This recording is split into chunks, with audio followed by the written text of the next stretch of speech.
Good afternoon, everyone. Thank you so much for joining our webcast today. We have Groh with us, and he is going to be going over all of the new features in our new PIM release number 14. So with that, Nick, I'll let you take it away. Sure, thanks, Alexandra. Can you hear me? Yes, we can. Oh, yep. Thank you. Okay, excellent. Thanks. Okay, so yeah, absolutely. So Alexandra mentioned I'm Nick Groh.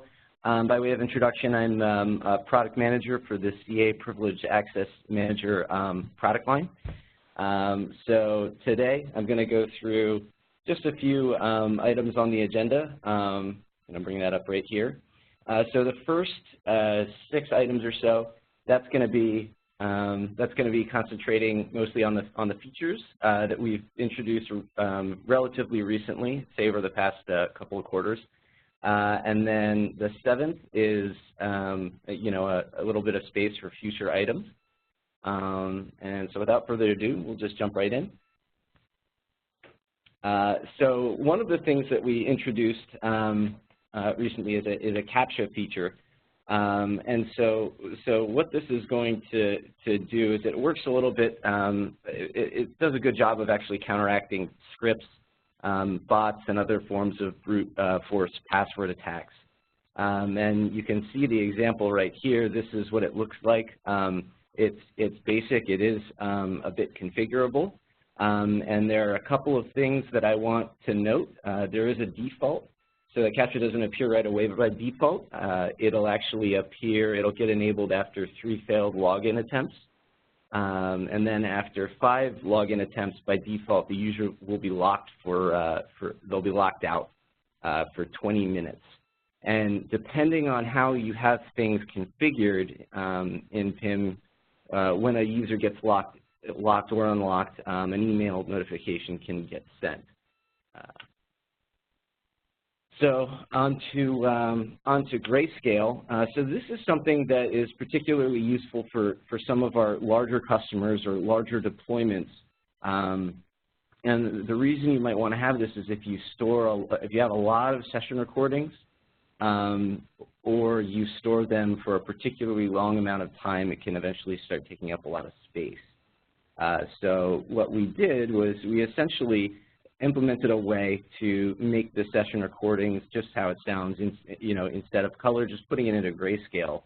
And we ran some tests. Sorry for the size. It's a little bit small there, but if you squint a bit, you can see we ran through about 4 different scenarios, ranging from very basic operations to maybe very colorful GIF files, recording those. And obviously, the more colorful, the higher res, the more you're going to save on the disk space. But even in a very basic scenario, we're saving upwards of 27%, which is something that we like, and we're happy to do that, and we think it's very helpful for customers.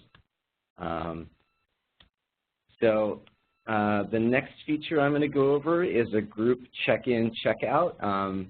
So this is also pretty useful if you're doing lots of operations with lots of different privileged accounts.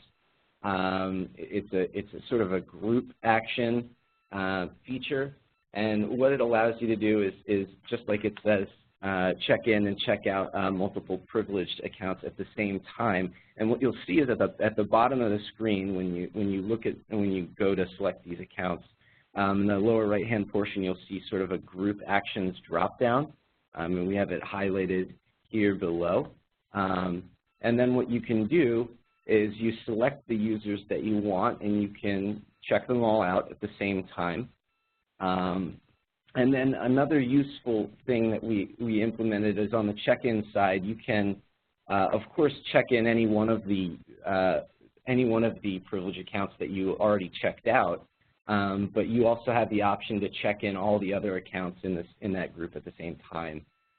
So, this has been particularly useful for a couple of customers where we got feedback saying that they would be checking out upwards of 10 maybe more privileged accounts at any given time. And the time saving is significant when you think about just all the manual activity and checking in and checking out these accounts individually.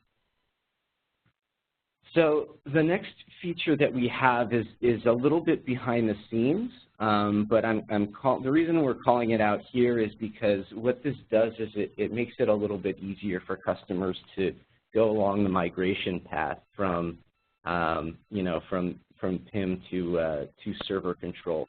And as some may be aware, previously we used TIBCO for our messaging. And we've moved over to ActiveMQ, and what the dual message queue requirement, it stems from the idea that customers are going to want to have, they might have different endpoints, some that are server control and some that are pre-server control versions of PIM, and so we wanted to be able to accommodate both types of endpoints, and so we implemented this message queue bridge. And I have a couple of different, basic examples of how this would work out. And the one that you see below is running a report agent. And what it would do before is, you'd run through maybe a 12.8 endpoint, for instance, and it would go to TIBCO. Now, what we're doing is we're basically just routing that through, we're relaying that through TIBCO to ActiveMQ. Moving forward, we're going with ActiveMQ, and we know that. So on the server control side, for those endpoints, we just route directly to ActiveMQ. And I'm going to show you next just another basic password rotation example.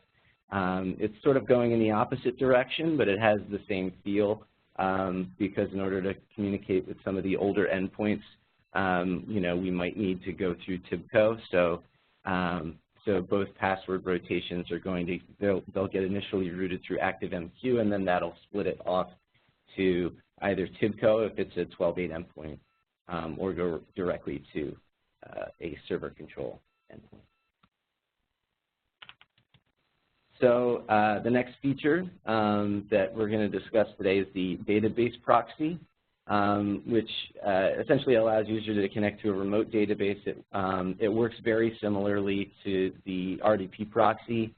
Sessions are going to be recorded and monitored just like they would otherwise be. And the way that you would enable this is you would just, during installation of the DS, you would actually just click on the checkbox, and then you'd have that optionality. And here's sort of an example of the workflow. The user would have enabled it, and then they initiate a session from the ENTM. It goes through the distribution servers, then it identifies the privileged accounts on the distribution server, uses a token, and opens and then you can open the database client, and so that'll be displayed. There are a couple of additional considerations with the database proxy, some things that we want to just mention. It's currently supported only with Linux ENTM and Windows DS. There's a note that there's really only one privileged account can establish one proxy session at any point in time, and as mentioned before, the privileged accounts from the distribution server, those are going to be used for proxy sessions. So an additional feature that we have is the new updated user activity reporting. So this new module has some interesting configurations and some interesting functionality, some drag and drop functionality. It still enables customers to collect and report on all types of user activity. We wanted to retain that.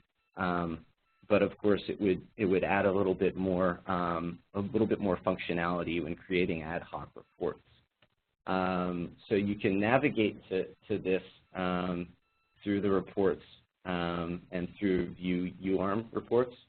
And then a cool feature about this is you can create your own customized dashboard using CABI, and it's something that we obviously encourage customers to do. It's it's really interesting. It's sort of a new feel, a new flavor, and it really enables you to make visible very early on information that you find important as a customer, which is what we want to do. So this is an example of a dashboard, and we have an account creation detail, and so you can drag and drop some of these filters into the dashboard, and you can see some really useful information. Not just so there's not just accounts created, but also accounts created over time, what type they are, and so it provides additional details as well. So this is an example of a dashboard with that drag and drop kind of functionality. So we're finished with the features that I'm gonna highlight that we've worked on already for the most recent version of PIM. But some of the feature items that we wanted to call out for PIM and PAM server control is that we're going to have a new cryptographic module. Moving over to Bouncy Castle, we're going to enhance some of the filtering capabilities.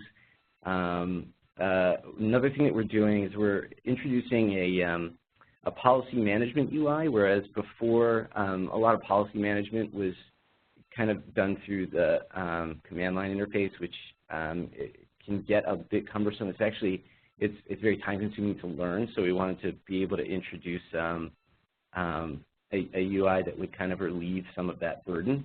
And then as some would know, if you have history with the product, there was Windows Services Protection before, and we're reintroducing that. So that's an enhancement that we think a lot of people will benefit from. Apart from that, we're going to have continued platform enhancements. RHEL 7.2 is one example, and we're also going to continue to move forward with supporting both PIM and PAM server control endpoint agents. And of course the message queue will help us do that, but we're moving forward. I just want to call out the fact that that's going to be top of mind. Not just from a messaging standpoint, but from just an overall standpoint. And then from a hybrid enterprise protection, we're exploring different ways of securing Docker containers. And there are some other future items that we have relating to that. But at this point, we are pretty much finished. So I wanted to thank everybody for joining. I'm not sure if we have the ability to Chris, can we open it up to questions? I'm sure that people have been using the QA panel. Yeah, so folks, if you have any questions, you can just ask them in the Q&A. We don't have any questions at this moment, but let's give it a minute.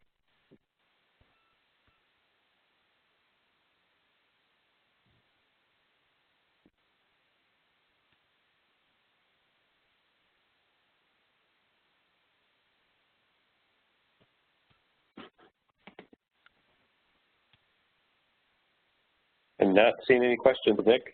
You must have covered it pretty well. Yeah, I guess I did.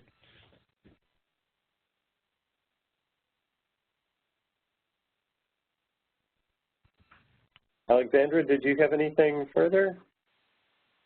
No, that's it on my end. Are you going to be sending out the slide deck or anything like that? So I don't know who that was to, but I can help. I can help out. Chris, I can forward that to you, and we can sort that out. I'm happy to do that. Okay. All right. Awesome. And we will have the recording available up on the site, and everybody who attended today will also get a copy of it in the thank you. Yep. And I guess if there's no more questions, then thank you, Nick. Thank you, Alexandra. Thank you, everybody, for participating today. And I think that'll wrap it up. All right. Have a good afternoon. Thanks. Bye, everyone. Bye.